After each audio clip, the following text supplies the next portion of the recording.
Expand design, a roomy cabin, dual-tone interiors, 15 smart utility spaces, and a large boot space, all there to expand your life. Welcome to Easy Space. Meanwhile, Minister of Foreign Employment, Promotion and Welfare Dilan Pereira clarified in Parliament today that there are no plans afoot to introduce a pension scheme for Sri Lankan expatriate workers in Korea via the Social Security Board. The Minister issued this clarification in response to a question posed by MP Anura Kumara Dissanayaka in Parliament today, based on a Newsfirst report that preparations are being made to introduce such a scheme. On the 14th of July 2014, on the noon bulletin on Sirasa TV, a report was aired that attention has been turned towards implementing a pension scheme for Sri Lankan expatriate workers in South Korea. Sumana Aryadasa made this statement on this report, and I quote, "There are about 50,000 Sri Lankans working in Korea. The Korean government takes a portion of their wages as their contribution and a contribution from their employers as social security.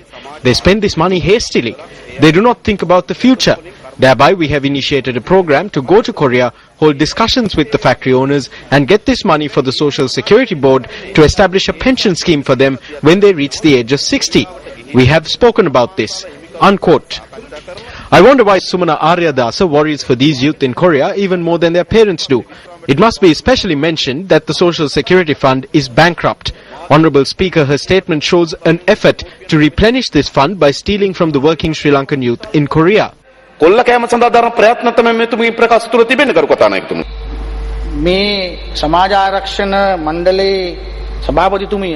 We do not know on what basis the chairperson of the Social Security Board has made such a statement.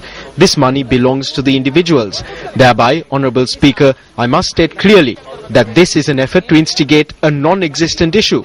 This was telecast on the noon bulletin on Sirasa, but last evening they did justice to us on last night's bulletin by allowing the Foreign Employment Bureau to tell our side of the story. We are grateful for that. I must state clearly that we do not have the right to infringe on this right of the Sri Lankan workers in South Korea, and neither will we let anyone infringe on this right. If Sumana Aryadasa wishes to develop the work of her board, then she can use other schemes. But for as long as I hold this ministerial portfolio, I will not let Sumana Aryadasa lay a hand on the funds of our dear workers in South Korea.